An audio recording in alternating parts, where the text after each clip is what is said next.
Police say their investigation into a deadly crash involving a Richmond police cruiser that left 2 teenagers dead is now complete. So it has been turned over to the Commonwealth's attorney for review. Our Melissa HIPOLIT joins us live now with details on just what comes next. Melissa?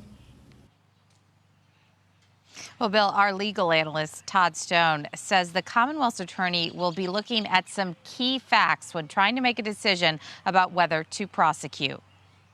The facts really are important, and they're going to drive this thing. Those facts center around who had a green light and who had a red light when a Richmond police cruiser and a Buick carrying 2 teens collided at the intersection of Bells Road and Castlewood Road in early April. If the police officers had the right-of-way, had the green light, then they're in the clear, and I don't expect them to be charged. The crash ejected the teens who were not wearing seatbelts and killed them. After the crash, Richmond Police Chief GERALD Smith said the officers were headed to a burglary call and had authorization to run blue lights and sirens. Right now, we believe they may have, but we cannot say definitely that their blue lights and sirens were on. They had authorization. We have some clues that that could have been the case. CBS 6 legal analyst Todd Stone says if the officers had a red light and they did not activate those, the Commonwealth's attorney could present charges to a grand jury. They both have to be activated according to the code in order to be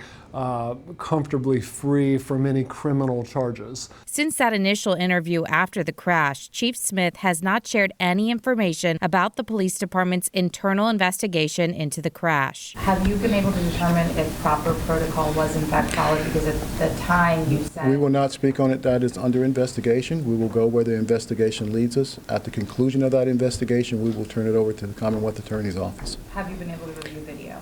Next question, please. That's my answer. It's going to be the same answer.